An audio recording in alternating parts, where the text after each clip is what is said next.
ప్రేక్షకులకి క్షేత్ర ఛానల్ని అభిమానిస్తున్న వారికి అందరికీ ఉదయభాస్కర వాగ్దేవి నమస్సుమాంజలి. ఈ శుభోదయాన దైవ దర్శనం కోసం నేను తిరుపతికి రావటం జరిగింది. ఈ తిరుమల మహాక్షేత్రంలో నాకు తెలిసిన ఋషిప్రోక్తమైనటువంటిది, ఇదేదో నా సొంతమో లేక నా పిత్రార్జితమో కాదు, ఋషిప్రోక్తమైనటువంటి 4 మంచి మాటలు చెప్పుకుందాం. సృష్టిలో 84 లక్షల జీవరాశులకి పుట్టడం, పెరగటం, మరణించటం అనేది సహజ సిద్ధంగా జరిగేటువంటి కార్యక్రమం, విధి విధానం.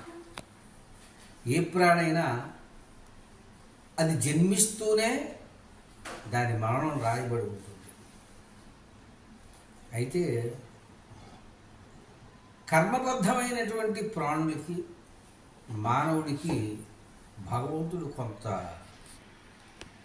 భేదాన్ని పెట్టాడు. అందుకే దుర్లభం మానవ జన్మం అనే ఒక సూక్తి వచ్చింది.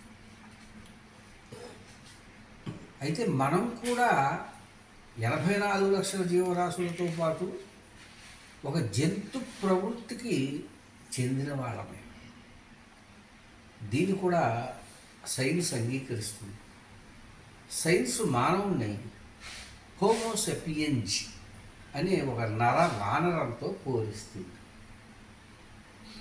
ఇక్కడ మరి మిగిలిన ప్రాణికోటికి, మానవుడికి ఇవ్వబడింది ఏమిటి అన్నట్టయితే, ఆహార నిద్ర భయ మైథునంచ సమానమేవ పశుభిర్నరాణ జ్ఞానం నరాణావధికో జ్ఞానేన హీనః పశుభిర్సమానః అని వేదం చాలా స్పష్టంగా చెప్తుంది. అంటే ఇక్కడ 84 లక్షల జీవరాశులతో ఆహారం తీసుకోవటం, నిద్రపోవటం, భయపడటం, సంతానాన్ని పొందటం, వృద్ధాప్యాన్ని అనుభవించటం, మరణించటం, ఇవన్నీ ఒక్కటే. మనము పుడతాము, మనతో పాటు కుక్క పుడుతుంది. కుక్క పెరుగుతుంది ఆహారం తీసుకుని, మనము ఆహారం తీసుకునే పెరుగుతాం. కుక్క పిల్లలు కంటుంది, మనము పిల్లల్ని కంటాం. కుక్క వార్ధక్యాన్ని అనుభవిస్తుంది, మనము అనుభవిస్తాం. కుక్క చచ్చిపోతుంది, మనము చచ్చిపోతుంది. మరి దానికి మనకి తేడా ఏమిటి? భేదం ఏమిటి? జన్మలు 2 ఒక్కటే. కానీ ఇక్కడ మానవుడికి జ్ఞానం అనే ఒక సెపరేట్ సెక్షన్ ఇవ్వబడింది. ఈ జ్ఞానం అంటే ఏమిటి? తనని తాను తెలుసుకుంటూ, అసలు ఈ అనంతమైనటువంటి సృష్టికి, తన మూలానికి, తన సృష్టికి ఏది కారణం అవుతోంది, ఎవరు కారణం అవుతున్నాడు అని తెలుసుకునే ప్రయత్నం ఒక్క మానవుడే చేయగలుగుతాడు. కర్మ సంబంధమైనటువంటి మిగిలిన ప్రాణులు అన్నీ కూడా ఏది దొరికితే తినాలి, ఎలా సంతానాన్ని పొందాలి, అలాగే తనని పోషిస్తున్నటువంటి ఒక కుక్క ఉంది, తనని పోషిస్తున్నటువంటి యజమానిని ఎలా కాపాడాలి, ఇంతవరకే ఆలోచిస్తుంది తప్ప నేనెవరిని, భగవంతుడు ఎవడు, ఇవేమీ ఆలోచించదు. దానికి అవసరం కూడా లేదు. కానీ మానవుడికి అలా కాదు. తనెవరో తెలుసుకోవాలి, తనకి కారణం అవుతున్నది ఏమిటో కూడా తెలుసుకోవాలి. ఇలాంటి ఒక జ్ఞానం ఇవ్వబడింది. అయితే మరి ప్రపంచ మానవులందరూ జ్ఞానులు అయిపోతారా అంటే అలా జరగదు. మళ్ళీ దానికి రకరకాల కారణాలు, రకరకాల చింతల వలన జన్మ లభిస్తూ ఉంటుంది. ప్రపంచంలో అనేక మతాల్లో అనేక మంది గురువులు ఉన్నారు. వాళ్ళే ఎందుకు గురువులయ్యారు?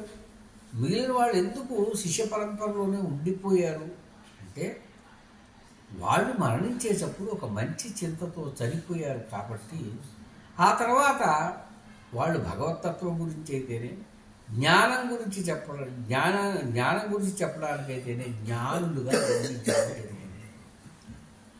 అయితే ఏ మతస్థులు చనిపోయినా వాడిని ఖననం చేయటం లేకపోతే తగలబెట్టడము చేస్తున్నాం మనం.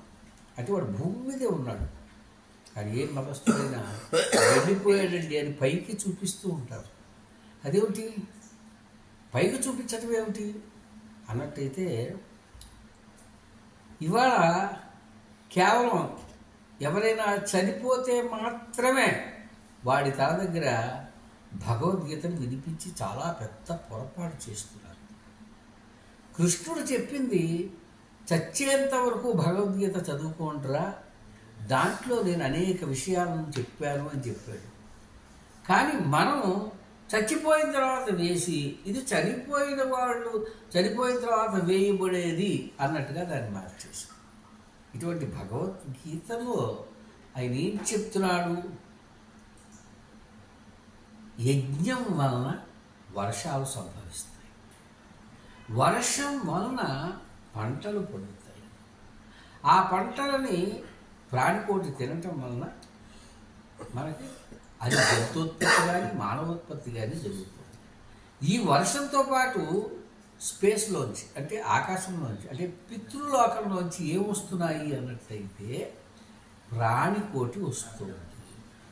ఈ ప్రాణికోటి దాని కర్మను అనుసరించి దానికి మానవ జన్మ లభిస్తుందా, కుక్క జన్మ లభిస్తుందా, తేలు జన్మ లభిస్తుందా, పాము జన్మ లభిస్తుందా అన్నది ఆధారపడి ఉంటుంది. అంటే ప్రతి ప్రాణికి కూడా ఆహారం ముఖ్యం. ఈ ఆహారం ద్వారానే ప్రాణికోటి జన్మించడం జరుగుతుంది అని భగవద్గీతలో కృష్ణుడు చెప్పడం జరిగింది. కానీ దాన్ని మనం ఇవాళ అనుసరించటం లేదు. మనకి మనంగా పుట్టేశాము అనే ఒక భ్రమలో ఉన్నాం. మనకి మనంగా పుట్టడం, మనకి మనంగా చనిపోవటం అంటూ ఏదీ జరగదు. ఏ క్షణము కూడా మన చేతిలో ఉండదు. అయితే భూమి మీదకు వచ్చినందుకు నువ్వేం చేస్తున్నావు అన్నది ఒక్కటే పరమాత్మ అయినా ప్రకృతి అయినా ఆదర్శంగా తీసుకుంటుంది. ఏదో ఒక సంస్కృత శ్లోకాన్నో సంస్కృత శబ్దాన్నో అర్థం కాని భాషలో చెప్పినట్టయితే అది మానవాళికి అర్థం కాదు. ఇప్పుడే అసలు వాటిని అర్థం చేసుకోవటం. అందుకని అరటి పళ్ళు ఒలిచినట్టుగా చిన్నపిల్లలకు కూడా అర్థమయ్యే చందమామ కథలుగా చెప్పటానికి వ్యాసుల వారు చాలా తీవ్రమైనటువంటి ప్రయత్నం చేశారు. ఇందులో చంద్రవంశానికి చెందినటువంటి ఇంద్రద్యుమ్నుడు అనే ఒక మహారాజు కథను చెప్తారు వ్యాసుల వారు. ఈ ఇంద్రద్యుమ్నుడు 1,00,000 సంవత్సరాలు స్వర్గంలో ఉన్నాడు. 1,00,000 సంవత్సరాలు స్వర్గంలో ఉన్నాడు అంటే అది భూమి మీద యుగాల కాలం గడిచిపోతుంది. ఎందుకు? భూలోకం యొక్క టైమింగ్ వేరు, స్వర్గలోకం యొక్క టైమింగ్ వేరు. దీని గురించి మనకి సింపుల్గా అర్థమయ్యేటందుకు చెప్పడానికే మనం చనిపోయినటువంటి మన తల్లిదండ్రులకి పితృదేవతలకి సంవత్సరానికి ఒక్కసారి ఏదో పిండ ప్రదానం చేయటమో లేకపోతే పొత్తర్లు ఇవ్వటమో ఇంకొకటో చేస్తూ ఉంటాం. దానికి కారణం ఏమిటి? మనం సంవత్సర కాలం కలిస్తే మనకి మన చనిపోయిన పితృదేవతలకి అది ఒక్కరోజుతో సమానం. అంటే మనకి పితృలోకానికి ఇంత తేడా ఉంది. మరి అటువంటిది మనం భూలోకం అంటున్నాం. భూలోకం అన్నది ఈ అనంత సృష్టిలో ఒంటరిగా లేదు. తనతో పాటు మరొక 15 లోకాలతో కలిసి ఉంది. స్వర్గలోకం, నరకలోకం, ఇవన్నీ కూడా లోకాలు. అంటే అక్కడ దానికి సంబంధించినటువంటి వ్యక్తులు ఋషులు ఉన్నారు. సిద్ధులు, సాధ్యులు, అలాగే గంధర్వులు, యక్షులు, దేవతలు, దానవులు, ఇలా ఎంతోమంది ఎన్నో రకాల జాతుల స్పీషీస్తో నిండి ఉంది అనంతమైన సృష్టి. అంతే తప్ప భూమి మీద ఉన్నటువంటి మనమే గొప్పవాళ్ళం అనుకోవడం చాలా పొరపాటు. ఆ విధంగా ఇంద్రద్యుమ్నుడు 1,00,000 సంవత్సరాల పాటు త్రివిష్టపం, దీన్నే మనం అమరావతి అంటున్నాం, స్వర్గలోకం అంటున్నాం. ఈ త్రివిష్టపంలో 1,00,000 సంవత్సరాలు ఉన్నాడు.